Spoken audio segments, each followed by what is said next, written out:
Okay, I have been asked to slow down my curling technique that I've been doing to give me kind of more of that like looser wave look as opposed to like a tight curl look.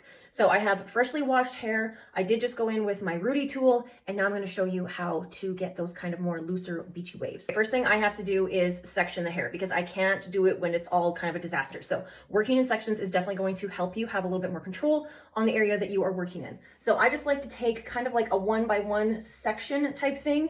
And now I'm going in with my 1-inch curling iron, and I'm just going to hold it straight up and down like so, hold it there for a minute, and then just kind of drop that curl and then pull it down just a little bit. If your iron is super tight, you may want to just open this just the tiniest bit to help let your hair slide through there a little bit easier. Okay, so that's the first one. So it's kind of like a bigger wave. If you notice, I'm not getting super close up here because that's where I just went in with my Rudy tool, and I want to keep that volume. So again, holding that iron straight up and down like so, holding it there for a second, and then just pulling slightly down, and then wrapping it back up again, and then you can kind of pull down again. And that's all you're doing, you guys, is just kind of pulling down. So it kind of gives it that like looser look. Another trick is you don't want to have the ends super curly. So as you can tell, when I pull down on this, I am kind of pulling those ends a little bit straighter so they're not like flipped out.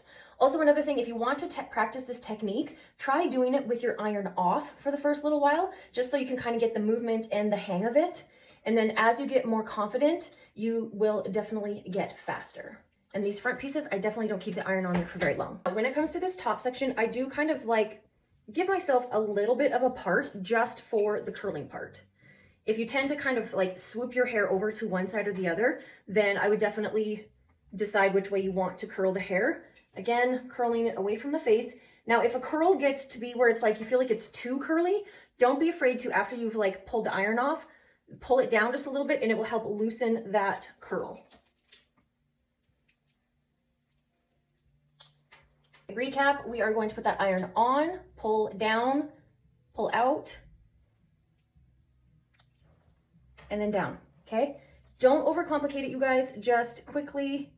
It doesn't have to be on there for very long either, depending on how thick your hair is, how thin it is, and what temperature you have your iron at. To finish this look off, I am going to put a little bit of hair oil in my hair. I'm going to scrunch it through the ends here, and then I am going to lightly comb through these curls with my fingers. Again, I don't like to use combs or brushes. That's what my fingers are for.